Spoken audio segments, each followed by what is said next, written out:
नमस्कार मित्रांनो. यथा राजा तथा प्रजा असं म्हणतात. पण हे असतं ते सत्तेच्या संदर्भातलं.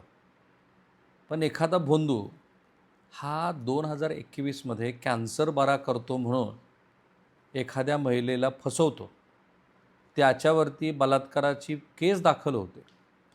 4 महिने तो जेलमध्ये राहतो आणि जेलमधून बाहेर आल्यानंतर तो काय करतो? तर तो आपला जुना मठ बंद करतो. त्याच्यापेक्षा मोठा मठ 27 एकरवरचा तो सुरू करतो आणि मग ज्याच्यावर खोटं बोलल्याचा, लोकांना फसवल्याचा, बलात्कार केल्याचा आरोप आहे, त्याला भेटण्यासाठी लोक अशा रांगा लावतात.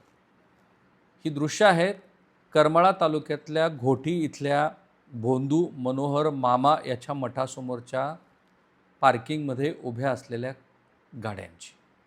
अर्थात त्या गाडीमध्ये जाणाऱ्या 4, 5, 10 लोकांची. आणि यथा राजा तथा प्रजा मी म्हणालो तसं, किंवा झुकती है दुनिया झुकाने वाला चाहिए तसं, इतक्या हातोहात लोक फसवत आहेत तुम्हाला की कुणाच्या बुद्धीची कीव करावी. बरं, या भोंदूबरोबर राज्याचे मुख्यमंत्री श्री देवेंद्र फडणवीस, केंद्रीय मंत्री श्री नितीन गडकरी, त्याबरोबर माजी उपमुख्यमंत्री, माजी मंत्री, सध्याचे उपमुख्यमंत्री श्री एकनाथ शिंदे, अशा सगळ्या लोकांचे फोटो आहेत. सो कोणाला नावं ठेवावी आणि कुणी कुणाबद्दल बोलावं? बरं, या मनोहर भोसलेला, ज्याला आता 3 दिवसाची कोठडी मिळाली आहे आणि जो नवी मुंबईमध्ये आलिशान हॉटेलमध्ये आपला दरबार भरवायचा, हा 10 वर्षापूर्वी काय करत होता माहिती आहे? बोंबील विकायचा, बोंबील. आणि तो 10 वर्षापूर्वी झोपडीत राहायचा. त्या 10 वर्षातल्या त्याच्या ह्या प्रवासाकडं बघून आपण आपली कीव करावी का या मनोहर भोसलेचं कौतुक करावं, की ह्यांनी एक सुंदर स्टार्टअप केलं होतं ज्याच्यामध्ये सगळे लोक अडकून पडले असं दिसतं आहे. सो भोंदू बाबा अशोक खराचं प्रकरण समोर आल्यानंतर कालच मी 8 प्रकरणं सांगितली की गेल्या 8 दिवसामध्ये समोर आली. आता ह्याच प्रकरणात या करमाळ्याच्या भोंदू मनोहर मामा भोसलेची भर पडली आहे. मनोहर मामा पूर्वी बोंबील विकून पोट भरायचा. 10 वर्षापूर्वी एका झोपडीत भविष्य वर्तवण्याचा धंदा त्यानं सुरू केला. त्याचं नशीब फळफळलं. आता 27 एकरात सुसज्ज मठ आहे. मुंबईतील आलिशान हॉटेलला तो दरबार भरवतो आहे आणि मनोहर मामाकडं भविष्य जाणून घेण्यासाठी गाड्याच्या रांगा लागत आहेत. भोसलेवर 2021 महिला अत्याचाराच्या घटनेसह फसवणुकीचे 3 गंभीर गुन्हे दाखल आहेत. एका गुन्ह्यात साधारणपणे 5 महिने जेलची हवा भोगल्यानंतर तो जामिनावर बाहेर आला. त्यानंतर उंदरगाव तालुका करमाळा इथला 4 एकरावरचा मठ बंद केला आणि त्याच तालुक्यामध्ये ह्या पट्ट्यांनी घोटीमध्ये तब्बल 27 एकरवर मठ सुरू केला. Can you imagine? आपला समाज, त्यातले हे जे काही थोडे बहुत लोक आहेत, त्यांचं मला खरंच आता कीव करावी का काय त्यांच्याबद्दल बोलावं असा प्रश्न पडतो. भोंदू मनोहर बाबाबरोबर अनेक नेत्यांचे फोटो व्हायरल होऊ लागलेत. आलिशान गाड्यामधून भाविक आपले घराणे घेऊन त्याच्याकडे येत होते. 11,000 रुपये फीस घेऊन तो मठात प्रवेश द्यायचा. अलीकडच्या काळात कर्नाटकमधल्या गाणगापूर इथंही त्यानं प्रशस्त मठ उभारला आहे. तिथून तो दरबार चालवत असल्याची माहिती आत्ता येते. माझ्यावर बाळू मामा प्रसन्न आहे असं तो सांगायचा मनोहर भोसले. 10 वर्षापासून धार्मिक विधी, उपाय, भविष्य सांगणं, भूतबाधा उतरवणं अशा नावाखाली लोकांना फसवत होता. पोलीस त्या दृष्टीनं तपास करतायत. दर अमावस्या आणि पौर्णिमेला मठात तो दरबार भरवायचा. मठात येणाऱ्या भाविकांना 11,000 रुपयाची पावती फाडायला लावायचा आणि मग कॅन्सर बरा करतो म्हणून त्यांनी 10 सप्टेंबर 2021ला बारामती इथे एका व्यक्तीला, शशिकांत सुभाष खरात, त्यांच्याकडून 2,51,000 रुपये उकळले. प्रसाद म्हणून बाभळीचा पाला आणि साखर दिली. त्यानंतर जादूटोणा विरोधी कायद्यानुसार 11 सप्टेंबर 2021ला त्याला अटक झाली आणि आता अवकाश त्याला जामीन मिळाला.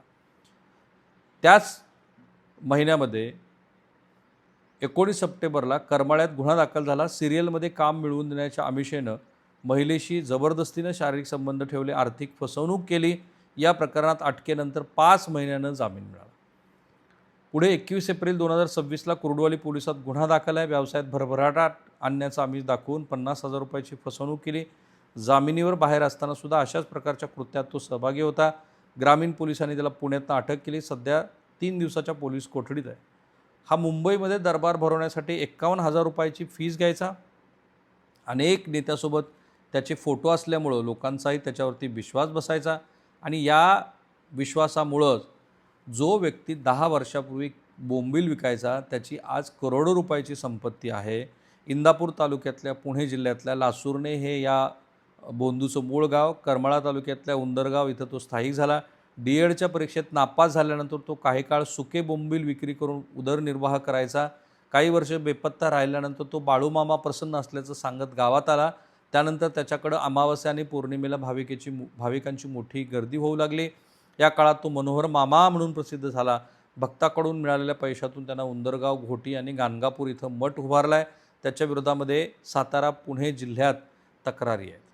आणि हे सगळं सुरू असताना ह्या बोंधू अशोक खराच्या प्रकरणात आणखीन एक ट्विस्ट आहे आणि ह्या ट्विस्टमध्ये पण अनेक ट्विस्ट आहेत असं माझं मत आहे. हे जे पुण्याचे सी आहेत पोफळे नावाचे, त्यांनी आता तक्रार दिली आणि त्यांचं म्हणणं असं आहे की त्यांनी एक स्वयंपाकी या बोंधूच्या घरी पाठवला अशोक खराच्या. त्यांना संशय आला वगैरे, कारण त्यांना 8 कोटी रुपयाचा गंडा घातला आणि मीच आता आईवडिलांचा मृत्यूयोग आहे असं सांगून मला फसवल्यानंतर या भोंदूचा भांडा फोड करायचं ठरवलं आणि मग मी कूक पेरला आणि मी भोंदूचा अशोक खरातचा बुरखा फाडला असं या सी एचं म्हणणं. कारण तो भोंदू त्यांना हवेतनं काय काजू कतली काढून दाखवायचा. आणि आश्चर्याची बाब, हे जे पोपळे आहेत जे स्वतः सी आहेत आणि त्यांचे इतर बिझनेस पार्टनर हे मिळून ह्या भोंदू अशोक खरातला घेऊन गोव्यात गेले होते 5 स्टार हॉटेलमध्ये आणि तिथे त्यांनी समुद्रकिनाऱ्यावरती ते हॉटेल घेतलं. इथे ह्या भोंदूनं पूजा केली आणि ती पूजा अशी होती की तो समुद्रातनं नाग काढायचा, साप, जे आम्ही या महाराष्ट्राला आधी सांगितलं. आणि मग त्यांनी ते काय खोटे साप काढले आणि मग हे फसले आणि मग आईवडिलांचा मृत्यूयोग आहे असं म्हटल्यानंतर ह्याला त्यांनी 8 कोटी रुपये दिले. आपण फसलोत हे लक्षात आल्यानंतर मग ह्यांनी स्वयंपाकी त्याच्या घरात पेरला. त्याची पगार पण ह्याच सी एने दिली असं आता त्यांनी पोलीस एफ आय आरमध्ये म्हटलं. आणि मग त्या स्वयंपाक्यानं सांगितलं की हा भोंदू खरात हा मद्यप्राशन करायचा. अनेक महिला त्यातनं तो तिथं त्या फार्म हाऊसवरती घेऊन यायचा किंवा महिला त्याच्याकडे यायच्या आणि मग हा सांगायचा की सगळे CCTV कॅमेरेज बंद करा. ते CCTV कॅमेरेज बंद करायचा आणि मग तो काय करत असेल त्याचा अंदाज आहे आता आपल्याला.